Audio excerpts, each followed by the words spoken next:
Deep within the annals of ancient Greek history, Sparta emerges, a state whose very name became synonymous with unyielding will and absolute discipline. To fully grasp the phenomenon of this unique polis, one must delve deeply into its past, beginning with an analysis of its mysterious origins, which laid the foundation for its subsequent greatness. We will then meticulously examine Sparta's distinctive system of governance, a complex and unparalleled structure that set it apart from all other city-states of Hellas and ensured remarkable stability for centuries. Equally intriguing will be the exploration of Spartan society's internal organization, where every aspect of life was strictly regulated and subordinated to a common goal. Finally, special attention will be paid to the legendary Spartan education, known as the agoge, which transformed young citizens into fearless warriors and devoted defenders of their homeland. All these facets, thoroughly analyzed, will reveal the secrets of Sparta's extraordinary power and longevity, offering a comprehensive understanding of a civilization where valor and order were elevated to absolute principles of existence. Overall, it can be asserted that a truly unique social order took shape in Sparta, the largest Greek polis. This state entity emerged on the site of an ancient Achaean-era city, thanks to Dorian settlers. These arriving conquerors subjugated not only the city of Sparta itself but also the surrounding region of Laconia. Those inhabitants of Laconia who dared to resist the invasion were forcibly enslaved by the Spartans. However, these slaves were not the private property of individual citizens but belonged to the entire community. Such state-owned slaves were called helots. Land was also considered the collective property of the entire citizen body, although it was divided into individual plots, one for each Spartiate. Yet, the Spartiates themselves did not engage in farming. The cultivation of each plot was entrusted to local inhabitants who voluntarily accepted Spartan rule, as well as to settlers from other regions. These individuals retained personal freedom but were deprived of civic rights and were obliged to pay taxes. Spartiates, on the other hand, were exempt from all tax levies. Later, as Sparta's population grew and a pressing need for new land resources arose, the Spartans seized the neighboring region of Messenia.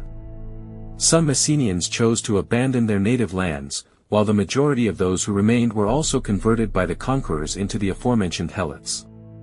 As in many other Greek polis, aristocracy initially dominated in Sparta. At public assemblies, even debates were strictly prohibited.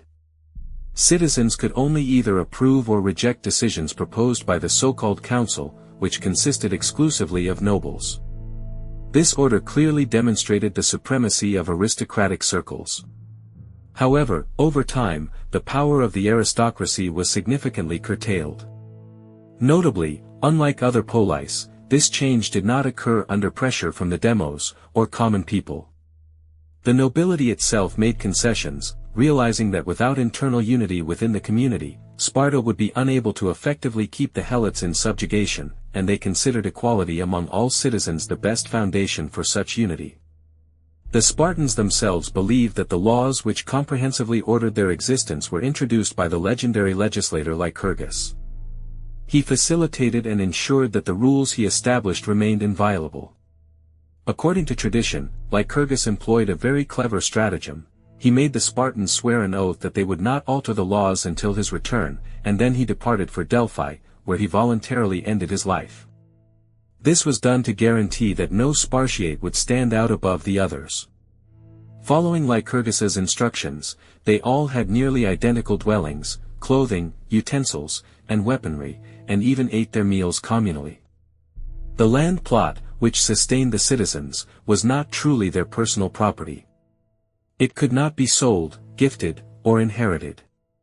Furthermore, Spartiates were strictly forbidden from engaging in trade or craftsmanship. To prevent the accumulation of wealth, bulky iron bars were used instead of gold and silver coins, which were extremely inconvenient to carry or hoard. The highest state officials, to whom even the council was subordinate, were 5 so-called ephors, who represented the interests of ordinary Spartans. Monarchical power also persisted in Sparta, but there were 2 kings. They were elected and remained subordinate to the council and the 5 aforementioned ephors. Spartans were prepared for life under the strictest rules from the earliest childhood.